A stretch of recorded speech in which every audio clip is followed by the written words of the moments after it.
أعوذ بالله من الشيطان الرجيم. بسم الله الرحمن الرحيم. يعتذرون إليكم إذا رجعتم إليهم قل لا تعتذروا لن نؤمن لكم قد نبأنا الله من أخباركم وسيرى الله عملكم ورسوله ثم تردون إلى عالم الغيب والشهادة فينبئكم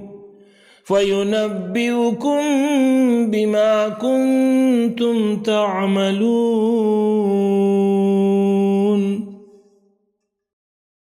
نحمده ونصلی علی رسولہ الکریم، اما بعد. خواتین و حضرات، رمضان المبارک کا ایک عشرہ گزر گیا، ہم دوسرے عشرے میں داخل ہو گئے. آج 11ویں رات ہے اور انشاءاللہ ہم قرآن مجید کے 11ویں جز پر بات کریں گے.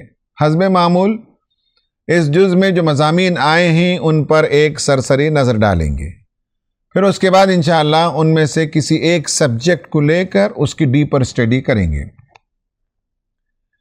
اس جز کی شروعات میں منافقین کے موضوع پر بحث ہے، تفصیل سے بحث ہے. چونکہ آج کے لیے ہم نے اسی سبجیکٹ کو منتخب کیا ہے تو انشاءاللہ وہاں ہم بات کریں گے. اس کے بعد سورہ یونس شروع ہوتی ہے. اس میں اللہ تعالیٰ نے فرمایا کہ کیا تمہارے لیے یہ بات عجیب ہے کہ تمہارے ہی درمیان میں سے ایک فرد کو اللہ تعالیٰ نے وحی کے لیے منتخب کیا اور اس پر وحی بھیجتا ہے. اس کی بات کی صداقت کو سمجھنا ہو تو کائنات پر غور و فکر کرو. یہ صورت ایسی ہے کہ اس صورت میں جا بجا اللہ تعالیٰ نے آسمان و زمین کی نشانیوں کو کھول کر رکھا اور کہا کہ اس میں غور و فکر کرو، تمہارے لیے بڑی نشانیاں ہیں، اور نبی صلی اللہ علیہ وسلم کی دعوت کی حقانیت اور صداقت کو تم اس کائنات کے چپے چپے میں پا سکتے ہو. بطور مثال کچھ آیتیں یا ان کے ترجمے میں آپ کے سامنے پیش کر رہا ہوں. ایک آیت میں اللہ تعالیٰ نے کہا هو الذی جعل الشمس ضیاء والقمر نورا، وہی پروردگار ہے جس نے سورج کو روشن بنایا، چاند کو منور بنایا اور چاند کے منازل اس نے طے کروا دیے تاکہ تم ماہ و سال کے حساب کتاب رکھ سکو. یہ اللہ تعالیٰ نے پیدا کیے، حق کے ساتھ اس نے پیدا کیا، اور یہ آیتیں تمہارے سامنے کھول کر وہ رکھ رہا ہے. ایک اور جگہ فرمایا کہ ان فی اختلاف اللیل والنہار وما خلق اللہ فی السماوات والارض، اس نے رات اور دن کے اختلاف کو جاری رکھا اور وہی پروردگار ہے جس نے آسمان و زمین کو پیدا کیا، اس میں بھی تمہارے لیے بڑی نشانیاں ہیں. ایک اور جگہ کہا قل من یرزقکم من السماء والارض، کون ہے جو تم کو آسمان سے اور زمین سے روزی دیتا ہے؟ کون ہے جو تمہاری سماعت اور بصارت تمہیں عطا کرتا ہے؟ کون ہے جو مردہ سے زندے کو پیدا کرتا ہے اور زندے سے مردے کو نکالتا ہے؟ کون ہے جو زندگی کے سارے معاملات کو طے کرتا ہے؟ تم ضرور کہو گے کہ اللہ تعالیٰ ہے، پھر تم اس سے ڈرتے کیوں نہیں ہو؟ ایک اور جگہ اللہ تعالیٰ نے کہا کہ ان سب چیزوں میں، آسمان، زمین، سورج، چاند، ستارے، دن اور رات، ان سب کے بنانے میں تمہارے شرکا کا بھی کوئی رول ہے، انہوں نے بھی کوئی کردار ادا کیا؟ اگر نہیں ہے تو پھر ایک خدا کی طرف لوٹ کر آؤ. پھر اللہ تعالیٰ نے انسانی نفسیات کے اس پہلو کو ٹچ کیا اور کہا کہ ڈیپ سی جب ٹریولنگ تم کرتے ہو، گہرے سمندر میں کشتی رواں دواں ہوتی ہے اور اچانک طوفان آ جاتا ہے اور تمہاری کشتیاں ہوتی ہیں کہ تھپڑے کھانے لگتی ہیں موجوں کے، اور اس وقت تم سارے معبودان باطل کو بھلا کر صرف ایک خدا کے لیے مخلص ہو جاتے ہو، ڈیووشن کے ساتھ اسے پکارتے ہو اور کہتے ہو کہ اللہ تعالیٰ ہمیں پار کرا دے اور ہماری کشتی ساحل سے لنگر انداز ہو جائے، تو ہم اس کے بعد صرف تیری عبادت کریں گے۔ قرآن کہتا ہے کہ جب ہم ان کی دعا سنتے ہیں اور انہیں ساحل پر پہنچا دیتے ہیں تو پھر وہ بغاوت کرتے ہیں، اور اللہ تعالیٰ کہتا ہے تمہاری بغاوت کا وبال تم پر ہے۔ یہ ایک بڑا موضوع ہے۔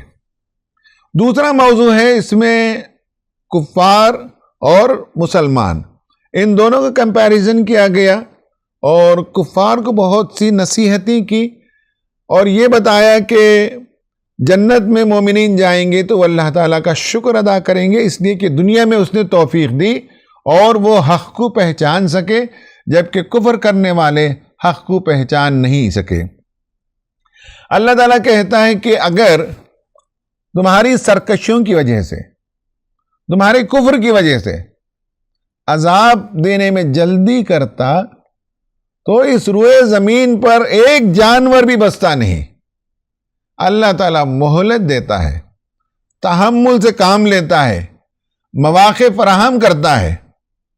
پھر انسانی نفسیات کا ایک اور حصہ ٹچ کیا، وہ یہ ہے کہ انسان کو جب مصیبت آتی ہے تو وہ کھڑے ہوئے بیٹھے ہوئے خدا کو یاد کرتا ہے، اور جب ہم اس کی مصیبت کو دور کر دیتے ہیں تو یوں وہ پلٹ کر چل دیتا ہے جیسا کہ کبھی اس نے ہمیں پکارا ہی نہیں تھا۔ کافروں کے لیے ان کے یہ سب اعمال مزین کر دیے گئے ہیں، مگر وہ سوچتے سمجھتے نہیں ہیں، یہ بھی اللہ تعالیٰ نے کہا۔ پھر اس کے بعد یہ کہا کہ نبی کریم صلی اللہ علیہ وسلم کی دعوت کو قبول کرنے کے بجائے، قرآن پر غور و فکر کرنے کے بجائے، وہ کہتے ہیں الذین لا یرجون لقاءنا ائتی بقرآن غیر ھذا او بدلہ، کہتے ہیں کہ جو لوگ ایمان نہیں لاتے، جو اللہ تعالیٰ سے ملاقات کی یقین نہیں رکھتے، وہ کہتے ہیں کہ دوسرا قرآن لے کر آؤ، اس قرآن سے ہمیں اتفاق نہیں ہے، یا تبدیل کرو۔ یعنی آج کے زمانے میں بھی جاہل یہ کہتے ہیں کہ اس قرآن کے اندر رد و بدل کرو، اس میں سے ترمیم کرو، اس کی باتیں ہمیں اچھی نہیں لگتی، اس کی بعض باتیں اس کی زد ہم پر راست پڑتی ہے، اور اس کی بعض باتوں کا ہم جواب نہیں دے سکتے۔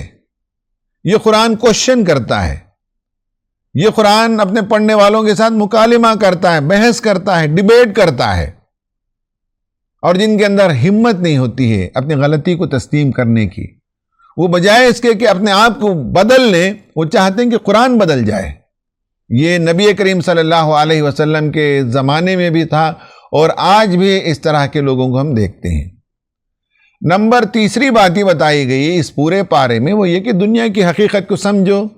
ایک کھیتی کے مانند ہے دنیاوی زندگی، بارش ہوتی ہے، کھیتی لہلاتے ہوئے کھڑی ہو جاتی ہے، فصل پکتی ہے، کسان فصل کاٹ لیتا ہے، پھر اس کے بعد وہ کھیتی زرد پڑتی ہے اور بھس بن جاتی ہے۔ دنیاوی زندگی میں بھی ایسا ہی ہوتا ہے کہ کچھ خوشنمائیاں ہوتی ہیں، کچھ کامیابیاں ہوتی ہیں، پھر ایک وقت آتا ہے کہ انسان اس دنیا سے ختم ہو کر چلا جاتا ہے۔ تو یہ پائیدار دنیا نہیں ہے، یہ ناپائیدار دنیا ہے۔ رسول کی دعوت کو قبول کرو، اور بار بار یہ کہا گیا کہ رسولوں کا جب انکار کیا قوموں نے تو اللہ تعالیٰ نے دنیا میں بھی انہیں عذاب دیا۔ اگر وہی روش تمہاری بھی ہو، نبی کریم صلی اللہ علیہ وسلم کے زمانے کے کفار و مشرکین کو کہا گیا کہ اگر تمہارا بھی رویہ قوم عاد کی طرح ہو، قوم سمود کی طرح ہو، اور ان کے انکار کی پاداش میں اللہ تعالیٰ نے ان پر عذاب کا کوڑا برسایا، تو آخر تم پر عذاب کا کوڑا کیوں نہیں برسے گا؟ اور دوسری چیز جس سے اللہ تعالیٰ نے وارن کیا وہ ہے آخرت۔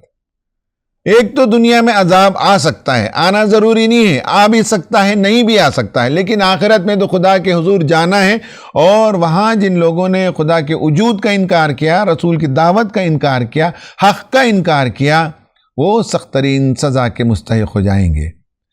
چوتھی بات اس میں یہ بتائی گئی کہ اللہ تعالیٰ نے تمہاری رہنمائی کے لیے کتاب نازل کیا، اس میں تمہارے لیے رہنمائی ہے، اس میں تمہارے لیے موعظت ہے، اس میں تمہارے دلوں کی بیماری کا علاج موجود ہے، اس میں تمہارے لیے رحمت ہے، اور یہ اللہ کا فضل ہے کہ اللہ تعالیٰ نے یہ کلام تمہیں عطا کیا۔ اس کلام کے ملنے پر تمہیں خوشیاں منانی چاہیے، سیلیبریٹ کرنا چاہیے قرآن پر، سیلیبریٹ کرنے کے بجائے قرآن کے خلاف لوگ شور و غوغا کرتے ہیں۔ پھر اس بارے میں حضرت نوح علیہ السلام کا واقعہ اور یونس علیہ السلام کا مختصر قصہ اور حضرت موسیٰ علیہ السلام کا قصہ بیان ہوا ہے۔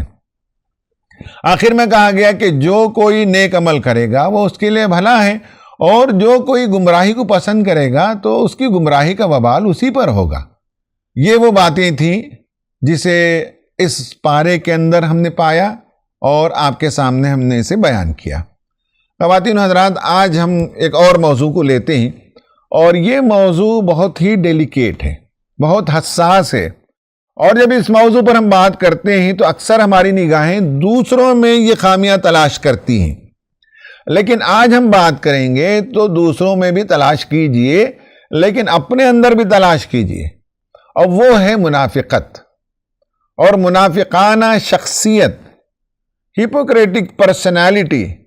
یہ نفسیات کا ایک موضوع ہے اور تفصیل سے اس پر ریسرچ ہے، اور جب میں مطالعہ کر رہا تھا تو میں نے دیکھا کہ ہپوکریٹک پرسنالٹی پر میتھمیٹیکلی اس موضوع پر گفتگو کی گئی اور اسے سمجھایا گیا ہے کہ کس طرح سے لوگ دو رویے اختیار کرتے ہیں، دو رخ ہوتے ہیں، دو چہرے ہوتے ہیں۔ لوگوں سے جب ملتے ہیں تو ایک بات کرتے ہیں، لوگوں سے دور جاتے ہیں تو دوسرا کام کرتے ہیں۔ یہ سب سیکولر پس منظر میں ہے۔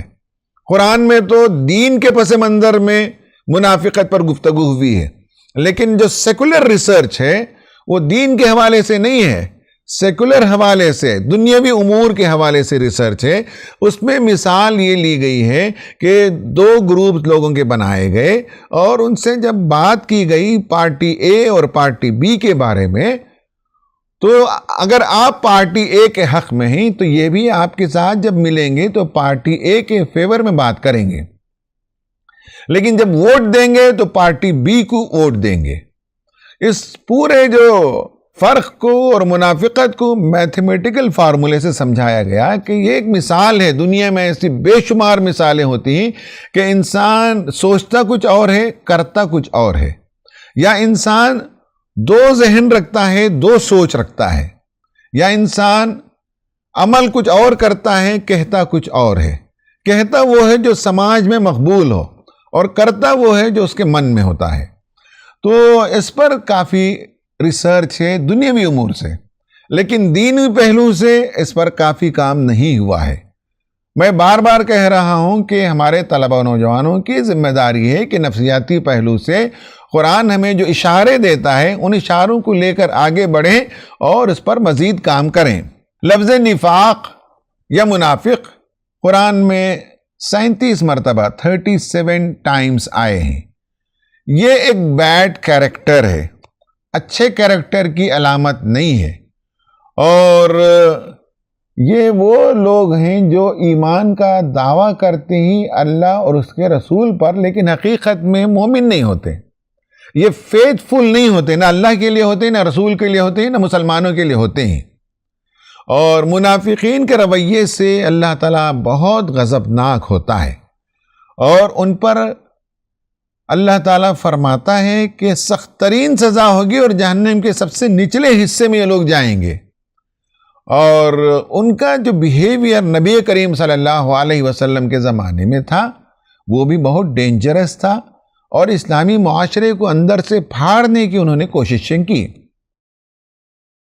کافر اور مشرک کو آپ پہچان سکتے ہیں اس کے بیہیویئر سے، اس کے حلیے سے، لیکن منافق کو پہچاننا مشکل ہوتا ہے، اس لیے کہ وہ آپ ہی کی صفوں کا آدمی ہوتا ہے، لیکن اس کی ہمدردیاں دشمنوں سے ہوتی ہیں۔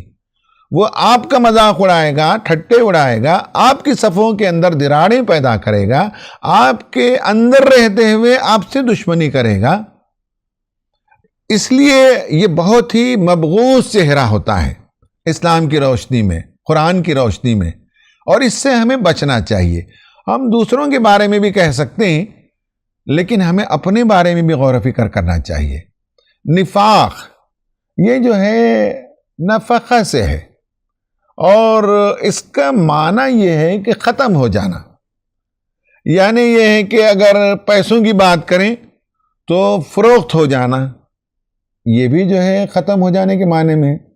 جانور مر جانا، اس کے لیے بھی لفظ نفق استعمال ہوتا ہے، یا یہ کہ خرچ کر دیا آپ نے، خدا کے راستے میں خرچ کر دیا یا کسی بھی راستے میں خرچ کر دیا، تب بھی جو ہے نفقہ کا لفظ استعمال ہوتا ہے۔ تو معلوم ہوا کہ نفقہ جو ہے وہ ختم ہو جانے کے معنوں میں ہے۔ تجارت ختم ہو گئی، کیپٹل ختم ہو گیا، اللہ کے راستے میں خرچ کر دیا، بندوں پر خرچ کر دیا، یا جانور مر گیا، ان سب کے لیے نفقہ لفظ استعمال ہوتا ہے۔ اور النفق جب کہتے ہیں تو کوئی راستہ جو آر پار ہو جائے، سرنگ کے لیے بھی یہ لفظ استعمال ہوتا ہے۔ جو ٹنلز ہوتے ہیں، ایک طرف سے گھس کر دوسری طرف سے نکل جاتے ہیں، اس کے لیے بھی نفق کا لفظ استعمال ہوتا ہے۔ اور چوہا جو سرنگ کھودتا ہے، ایک طرف سے آتا ہے اور دوسری طرف سے نکل جاتا ہے، اس سرنگ کے لیے بھی لفظ نفق ہی استعمال ہوتا ہے۔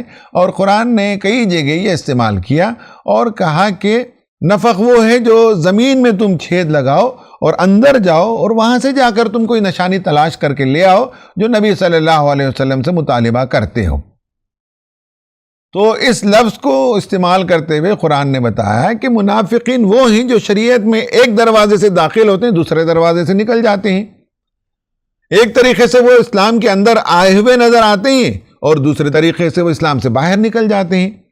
تو اس لیے ان کے لیے یہ لفظ استعمال ہوا، ان المنافقین فی الدرک الاسفل من النار۔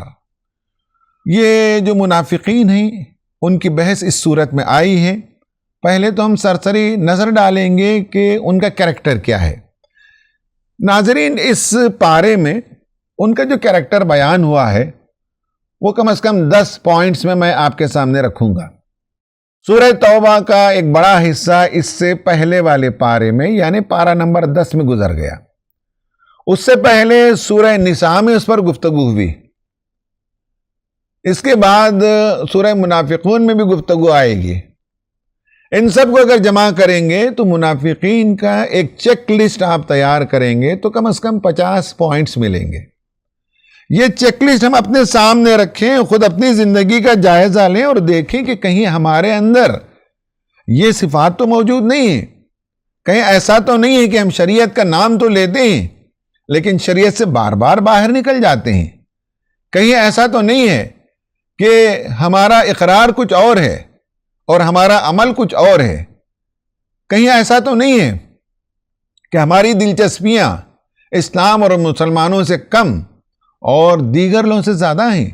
یہ سب جمع کر کے آج آپ کام کیجئے۔ میں صرف 10 نکات آپ کے سامنے پیش کرتا ہوں جو اس پارے کی شروعات میں سورہ توبہ کے آخری حصے میں آئے ہیں۔ پہلی آیت ہے یعتذرون الیکم اذا رجعتم الیہم۔ جنگ تبوک کو جا کر نبی کریم صلی اللہ علیہ وسلم واپس لوٹے تو مسلمانوں ہی میں سے کچھ لوگ تھے جو جنگ میں شریک نہیں ہوئے۔ صفوں میں تو مسلمانوں کے تھے، ان کے ایمان کا حال صرف اللہ تعالیٰ جانتا تھا، اور اللہ تعالیٰ کو معلوم ہے کہ یہ سچے معنوں میں مسلمان نہیں بلکہ یہ منافقین تھے، اور اسلام اور کفر کی کشمکش میں بجائے اس کے کہ اسلام کا ساتھ دیتے، ابسٹین انہوں نے کیا۔ تو ابسٹین کرنا خود اس بات کی علامت ہے کہ وہ اپوزٹ پارٹی کے ساتھ ہیں۔ تو یہ تمہارے پاس آئیں گے اور ایکسکیوزز پیش کریں گے۔ یہ پہلی نشانی ہے منافق کی۔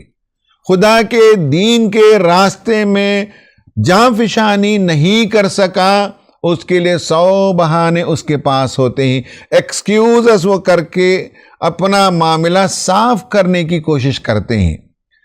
دوسری طرف یہ کہا گیا کہ سَيَحْلِفُونَ بِاللَّهِ لَكُمْ إِذَا انْقَلَبْتُمْ إِلَيْهِمْ، وہ اللہ تعالیٰ کے نام سے حلف لیں گے، خدا کی قسم میں اس کام میں مصروف تھا، واللہ میں یہاں مصروف تھا۔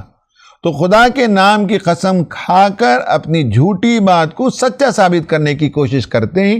یہ دوسری پہچان ہے ان کی۔ تیسری پہچان یہ ہے کہ یحلفون لکم لترضوا عنہم، آپ کو راضی کرنے کے لیے، آپ کو خوش کرنے کے لیے، آپ کو پلیز کرنے کے لیے یہ قسمیں کھائیں گے۔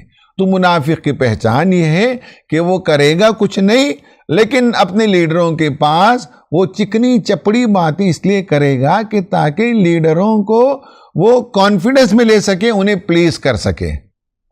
نمبر 4 یہ ہے کہ انہیں اللہ تعالیٰ کے احکام اور اس کی شریعت کے قوانین جو اس نے نازل کیے رسول پر، اس سے واقفیت نہیں ہے۔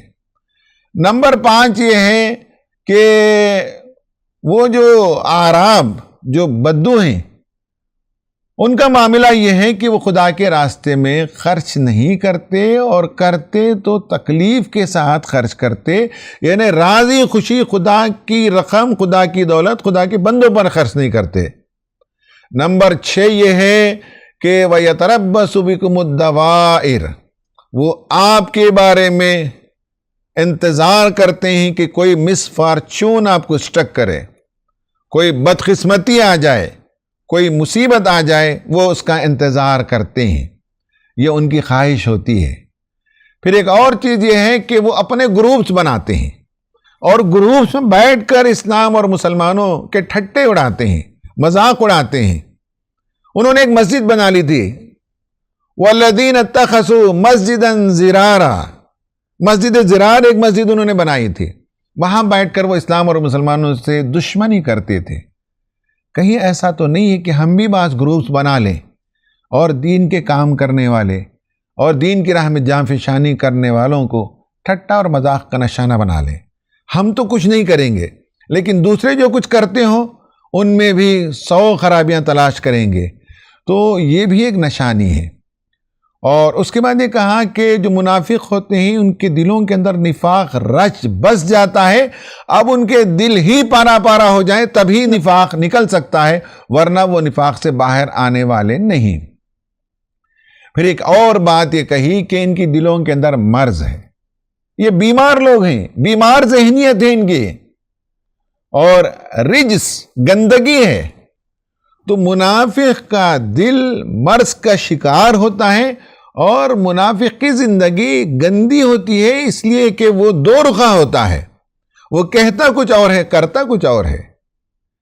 وہ کچھ ویلیوز کا اظہار کرتا ہے، اس ویلیوز کے مطابق اس کی زندگی نہیں ہوتی ہے۔ تو یہ وہ اشارے ہیں، یہ وہ ان کی علامتیں ہیں جو یہاں بتائی گئی ہیں۔ دوسرے پاروں میں بھی منافقین کے بارے میں بعض باتیں آئیں، ان میں سے بھی 3-4 باتیں آپ کے سامنے پیش کرتا ہوں۔ ایک تو یہ کہا گیا کہ وَإِذَا قِيلَ لَهُمْ لَا تُفْسِدُوا فِي الْأَرْضِ قَالُوا إِنَّمَا نَحْنُ مُصْلِحُونَ، زمین میں فساد برپا کرنا، مسچیف کرنا، یہ ان کا شیوا تھا۔ لیکن ان سے جب کہا جاتا کہ ایسا نہ کرو تو وہ کہتے ہیں بھئی ہم تو اصلاح کرنے کے لیے کرتے ہیں۔ اگر میں ایسا کوئی کام کروں جس سے میں اپنے سماج میں فساد برپا کروں، لوگوں کے دلوں کو مجروح کروں، دینی جماعتوں کی صفوں کو پھاڑوں، اور لوگ مجھ سے کہیں کہ امین الحسن ایسا کیوں کرتے ہیں، تو میں کہنے لگوں کہ میں اصلاح چاہتا ہوں۔ تو آپ کے لیے ٹیسٹ یہ ہے کہ اگر میں آپ کی اصلاح چاہتا ہوں تو مجھے راست آپ سے بات کرنی چاہیے۔ اگر میں آپ کو چھوڑ کر آپ کی برائی کہیں اور بیان کرتے پھروں اور کہوں کہ میں اصلاح چاہتا ہوں، تو صاف علامت ہے کہ اصلاح نہیں، یہ فسادی آدمی ہے۔ تو مجھے اپنی زندگی میں جھانک کر دیکھنا ہے، آپ کو اپنی زندگی میں جھانک کر دیکھنا ہے کہ ہم اصلاح کا کام کرتے ہیں یا فساد کا کام کرتے ہیں۔ ایک اور بات یہ ہے کہ ان المنافقین یخادعون اللہ وہو خادعہم، منافقین اللہ کو دھوکہ دیتے ہیں حالانکہ اللہ تعالیٰ انہیں دھوکہ دے رہا ہے۔ ایک اور پہچان یہ ہے کہ وَإِذَا قَامُوا إِلَى الصَّلَاةِ قَامُوا كُسَالَىٰ يُرَاءُونَ النَّاسَ وَلَا يَذْكُرُونَ اللَّهَ إِلَّا قَلِيلًا، منافقین کی پہچان یہ ہے کہ وہ نماز کے لیے اٹھتے ہیں تو کس مساتے ہوئے اٹھتے ہیں، بے دلی کے ساتھ اٹھتے ہیں، اور پڑھتے بھی ہیں تو لوگوں کو دکھانے کے لیے پڑھتے ہیں، اللہ تعالیٰ کو یاد نہیں کرتے۔ یہ ان کی نشانی ہے۔ پھر بتایا گیا کہ ان المنافقین فی الدرک الاسفل من النار، جہنم کی بہت سی سطح ہیں، بہت سے لیئرز ہیں۔ آپ اگر جہنم کو سمجھنا چاہیں، یہاں جس طرح سے اللہ تعالیٰ نے بیان کیا ہے تو لگتا ہے کہ آگ کا ایک فلوئڈ ہے، اور اس میں ڈیفرنٹ لیولز ہیں، اس میں جو ڈیپسٹ لیول ہے، اس میں جو لوئسٹ لیول ہے۔ قرآن نے کہا فی الدرک الاسفل من النار، جہنم کی آخری سطح میں منافقین ہوں گے، کیونکہ ان کا کردار بہت برا ہوتا ہے۔ اور منافقین وہ ہوتے ہیں جب اپنوں سے ملتے ہیں تو مسکراتے ہیں اور باور کراتے ہیں کہ آپ ہی کے ہیں، لیکن دوسروں سے سب ملتے ہیں تو کہتے ہیں کہ ہم آپ کے ہیں، اور ان کے ساتھ مذاق کر رہے تھے۔ یہ دو چہرے والے ڈبل فیس لوگ ہیں، تو یہ بھی ان کی ایک نشانی بتائی گئی۔ یہ 10 نشانیاں ہیں جو قرآن نے بیان کی ہیں۔ حدیث میں آیا ہے، آپ صلی اللہ علیہ وسلم نے فرمایا، قال اربعۃ من کن فیہ کان منافقا، کہا کہ 4 باتیں ایسی ہیں جس کے اندر یہ 4 باتیں ہوں گی وہ منافق ہے۔ اور کانت فیہ خصلۃ من الاربع، اور ان 4 میں سے اگر ایک خصلت ہے تو کانت فیہ خصلۃ من النفاق، اتنا حصہ نفاق کا اس کے اندر موجود ہے، حتی یدعہا، یہاں تک کہ وہ اپنے ان برے کرتوتوں سے باز آ جائے۔ کہا کہ اذا حدث کذب واذا وعد خلف واذا عاہد غدر واذا خاصم فجر۔ 4 نشانیاں آپ صلی اللہ علیہ وسلم نے بتائیں۔ بات کرے گا تو جھوٹ بولے گا، وعدہ کرے گا تو وعدے کی خلاف ورزی کرے گا، عہد کرے گا تو عہد کو توڑے گا، اور جب جھگڑے کی نوبت آئے گی تو گالم گلوچ پر اتر آئے گا۔ آپ صلی اللہ علیہ وسلم کی حدیث سے معلوم ہوتا ہے کہ 4 موجود ہوں تو پکا منافق، ایک حصہ موجود ہو تو 1/4 حصہ اس کے اندر موجود ہے۔ یعنی یہ ہے کہ جھوٹ بولنا، دین کی راہ میں سرگرمی دکھانے کے بجائے آپ صلی اللہ علیہ وسلم کی بارگاہ میں آتے اور جھوٹ کہتے تھے کہ بھائی ہمارے بیوی بچوں کا مسئلہ تھا، گھر میں کوئی نہیں تھا، پریشانی تھی، فلاں تھی، اس لیے ہم آپ کے ساتھ نہیں آ سکے۔ یعنی دین کی راہ میں سرگرمی دکھانے کے بجائے جو جی چراتے تھے اس کے لیے وہ جھوٹ کہتے تھے۔ اسی طرح سے ان کے معاملات اور بھی تھے جس کا ذکر اس حدیث کے اندر آیا ہے، آپ صلی اللہ علیہ وسلم نے ہمیں آگاہ کیا ہے۔ اسکالرز نے ڈیفائن کیا ہے کہ hypocrites are people who do not want to use intellect۔ Rashid رضا مصری نے بتایا کہ اصل میں منافق کا پرابلم یہ ہے کہ وہ عقل کا استعمال نہیں کرتا، ساری زندگی وہ اپنی آرزوؤں اور تمناؤں کے مطابق یا مفادات کے مطابق گزارتا ہے، مفاد اسے موسٹ امپورٹنٹ ہوتا ہے، وہ انٹیلیکٹ کو استعمال نہیں کرتا۔ علامہ طباطبائی نے بتایا کہ hypocrites are the people who displaying acts of faith but harboring disbelief، یعنی یہ ہے کہ وہ ایمان اور عقیدے کا دعویٰ کرتے ہیں لیکن کفر اپنے دل کے اندر پالتے ہیں۔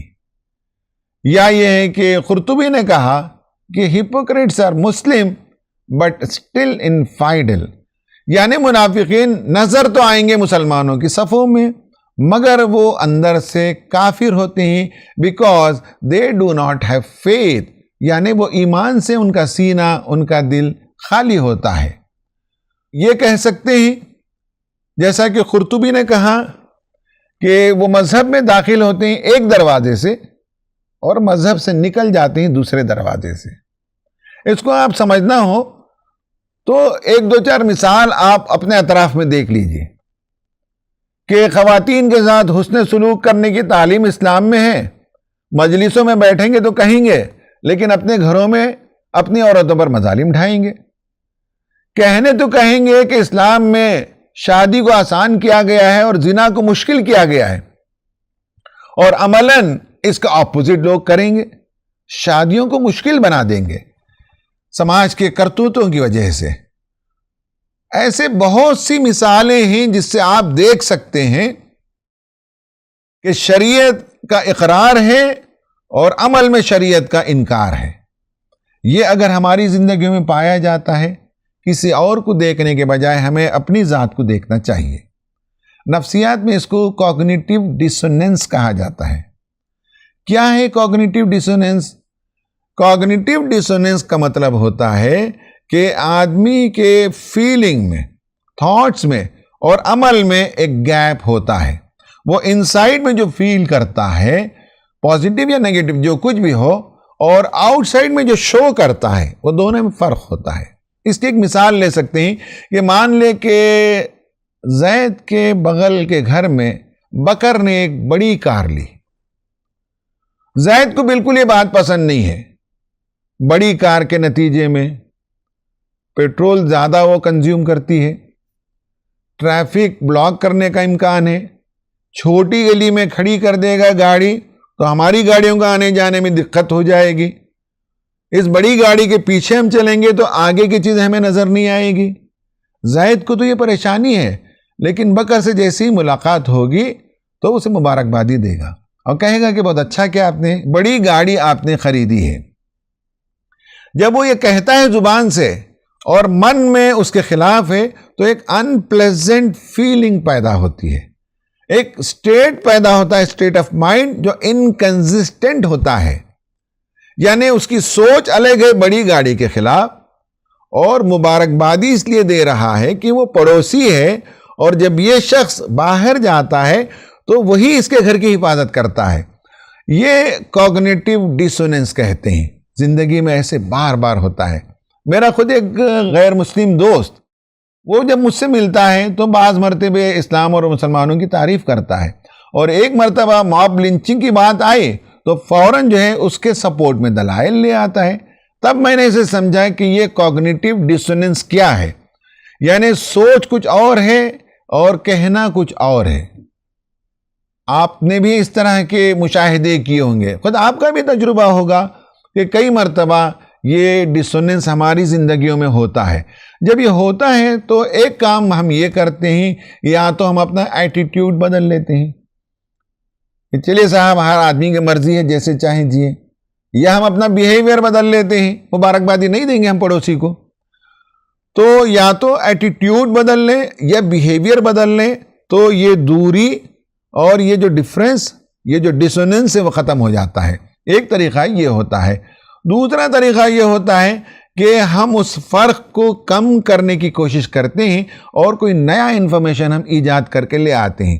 مان لیں کہ کوئی آدمی بیڑی سگریٹ کے خلاف بول رہا ہو اور دوسرا آدمی بیڑی سگریٹ کا عادی ہو, تو اب یہ کرتا یہ ہے کہ سگریٹ پینے کے حق میں اگر کوئی دلیل مل جائے تو وہ لے کر آتا ہے تاکہ اپنے عمل اور قول میں قریب قریب مطابقت پیدا کر لے. تو ایسا کوئی انفارمیشن لے آتا ہے جس کے نتیجے میں وہ اپنے غلط عمل کو صحیح ثابت کر سکیں.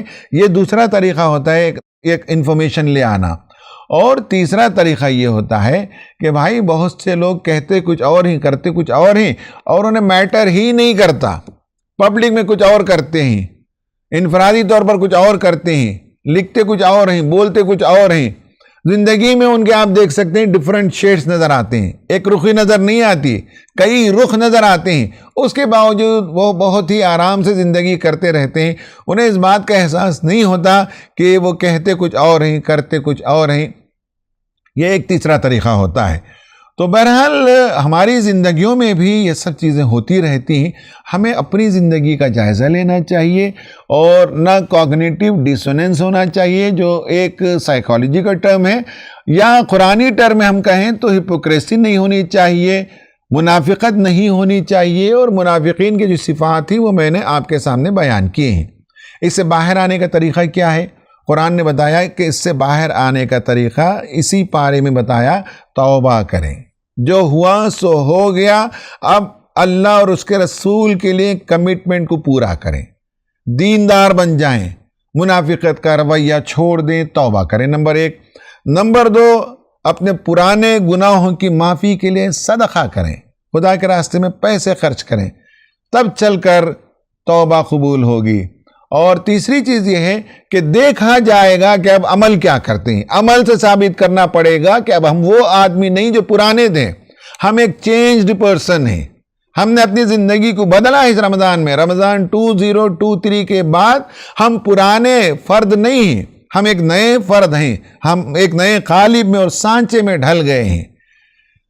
چوتھی بات یہ ہے کہ 2 آیتیں اس سورہ توبہ کے آخر میں آئی ہیں, اطمینان سے آپ پڑھیے. اس میں بتایا گیا ما کان لأہل المدینۃ ومن حولہم من الاعراب, یعنی یہ کہ یہ جو بدو جو مدینہ اور اس کے آس پاس میں تھے ان کے بارے میں کہا گیا کہ وہ رسول اللہ کو چھوڑ کر اپنے ذاتی زندگی کے مسائل میں الجھے ہوئے تھے. تو ان کے بارے میں کہا کہ انہیں معلوم ہونا چاہیے کہ جو پیاس وہ برداشت کریں گے جو تھکان وہ برداشت کریں گے، جو بھوک وہ برداشت کریں گے خدا کے راستے میں، اور جو قدم بھی وہ اٹھائیں گے جس کے نتیجے میں کفار کو غصہ آتا ہو، اور جو وار بھی وہ کریں گے، جو تکلیف بھی اٹھائیں گے، تو قرآن نے کہا کہ اِلَّا كُتِبَ لَهُمْ بِهِ عَمَلٌ صَالِحٌ، ان کے حق میں عمل صالح لکھا جائے گا، یعنی یہ کر کے دکھانا پڑے گا، بھوک کو برداشت کرنا پڑے گا، پیاس کو برداشت کرنا پڑے گا، خدا کی راہ میں تھکنا پڑے گا، اور وہ کام کرنا پڑے گا جس کے نتیجے میں کفار و مشرکین پسند نہیں کریں گے، ناراض بھی ہوں گے، لیکن حق بات، دین کی بات، سچائی کی بات، توحید کی بات، قرآن کی بات دنیا کے سامنے پیش کرنا پڑے گا، کریں گے تو اللہ تعالیٰ نے کہا کہ تمہارے لیے ایک عمل صالح لکھا جائے گا، کوئی تعریف کرے نہ کریں، کوئی اسے مانے نہ مانے، لیکن آپ کا کام تو یہ ہے کہ آپ وہ کام کر کے دکھائیں۔ اور دوسری آیت اس کے بعد یہ کہا گیا کہ جو کوئی خرچ خدا کے راستے میں چھوٹا یا بڑا تم کرو گے، اور خدا کے راستے میں ایکٹیویزم میں جو وعدی بھی تم طے کرو گے، تو وہ سب اللہ تعالیٰ کے ہاں لکھا جائے گا اور اس کا اچھا اور بہترین بدلہ دیا جائے گا۔ یعنی نفاق سے باہر نکلنے کے لیے توبہ کرنا چاہیے، صدقہ دینا چاہیے، اور عمل کو بدلنا چاہیے۔ عمل کو بدلنے میں ذاتی طور پر بھوک پیاس تھکان کو برداشت کرنا، ایکٹیویزم کرنا، میدان میں خدا کے راستے میں خرچ کرنا، وعدیوں کو سر کرنا، ان سب کے نتیجے میں نفاق کا مرض دور ہو سکتا ہے اور سچے پکے مومن پھر ہم بن سکتے ہیں۔ اللہ تعالیٰ سے دعا ہے کہ اللہ تعالیٰ ہمیں اپنی زندگیوں کا جائزہ لینے کی توفیق عطا فرمائے، جو غلطیاں اب تک ہو گئیں اللہ تعالیٰ اسے درگزر فرمائے۔ رمضان کے بعد اور آج کی رات کے بعد ہمیں سچا پکا مومن بنائے اور ہمیں صادق ایمان عطا فرمائے۔ آمین۔ وآخر دعوانا ان الحمد للہ رب العالمین۔